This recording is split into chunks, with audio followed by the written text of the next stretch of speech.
ایک عورت کہتی ہے کہ میرا خاوند کسی وجہ سے لمبی مدت کے لیے غائب ہو گیا۔ اس وقت میں ایک کم عمر بچی کی ماں بھی تھی، جبکہ میرا ضعیف باپ بھی ہمارے ساتھ ہی رہتا تھا۔ ہماری غربت اور مفلسی اپنی انتہا کو تھی اور اکثر اوقات ہمارے گھر میں کھانے کے لیے کچھ نہیں ہوتا تھا۔ اگر دوپہر کو کچھ کھا لیتے تو رات کو بھوکا سونا پڑتا تھا۔ صبر کے ساتھ ہم ہر حال میں اللہ کا شکر ادا کرتے تھے۔ ایک رات تو بھوک اور افلاس نے ہمارا وہ امتحان لیا جو اس سے پہلے کبھی نہیں لیا تھا۔ میری بیٹی کو شدید بخار نے آ لیا۔ بچی کی بخار اور بھوک سے بنی حالت سے مجھے اپنی اور اپنے والد کی بھوک بھول گئی۔ ایسی بے کسی اور لاچاری تو کبھی نہ دیکھی تھی۔ بے قراری حد سے بڑھی تو مجھے اللہ تبارک و تعالیٰ کا یہ قول یاد آ گیا، بھلا کون بے قرار کی التجا قبول کرتا ہے جب وہ اس سے دعا کرتا ہے، اور کون اس کی تکلیف کو دور کرتا ہے۔ جی ہاں، ہر قسم کی تکلیف، چاہے بھوک کی ہو یا بیماری کی یا غربت و افلاس اور گناہوں کی، کون ہے اس ذات پاک کے سوا جو ان سب تکلیفوں کو دور کر سکتا ہے۔ یہ سب سوچ کر میں اٹھی اور جا کر وضو کیا، واپس آ کر بچی کے ماتھے پر پانی سے بھیگی ہوئی پٹی رکھی اور اللہ کے حضور نماز کی ادائیگی کے لیے کھڑی ہو گئی۔ مختصر سی نماز پڑھنے کے بعد ہاتھ اٹھا کر بچی کے لیے دعا کی، اس کے ماتھے سے پٹی اتار کر دوبارہ پانی سے بھگو کر رکھی اور ایک بار پھر نماز کے لیے کھڑی ہو گئی۔ نماز کے بعد ایک بار پھر بارگاہ الہی میں دعا کے لیے ہاتھ اٹھائے، دعا کے بعد پانی کی پٹی تبدیل کی اور دوبارہ نماز کے لیے کھڑی ہو گئی، اور یہ عمل میں نے کئی بار کیا۔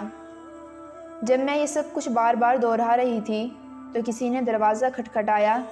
اس حیرت کے ساتھ، بھلا رات کی اس پہر کون ہو سکتا ہے؟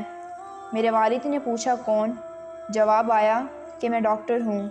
میں اور میرے والد ہم دونوں ایک دوسرے کو حیرت سے دیکھ رہے تھے کہ اس کو کس نے بلایا ہے۔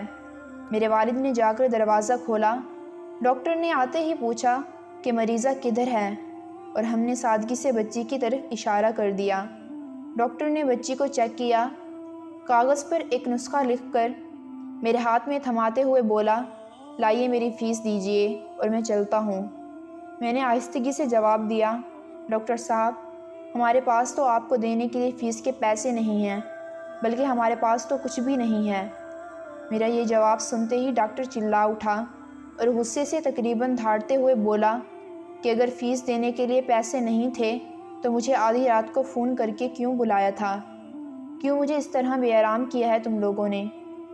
ڈاکٹر کے منہ سے ٹیلی فون کا سن کر مجھے لگا کہ ڈاکٹر غلطی سے ہمارے گھر آ گیا ہے۔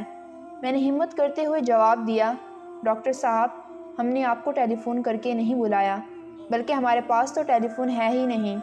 یہ سن کر ڈاکٹر نے مجھ سے پوچھا، اچھا تو کیا یہ فلاں شخص کا گھر نہیں ہے؟ میں نے کہا نہیں۔ ڈاکٹر صاحب، فلاں صاحب ہمارا ہمسایہ ہے۔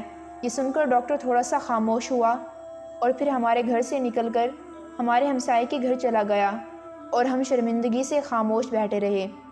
تھوڑی دیر ہی گزری تھی کہ ڈاکٹر ایک بار ہمارے گھر آ گیا، آنکھوں میں آنسو اور روندی ہوئی آواز میں بولا، اللہ کی قسم، تمہارے گھر سے اس وقت تک نہیں جاؤں گا جب تک تمہارا پورا قصہ نہیں سن لوں گا۔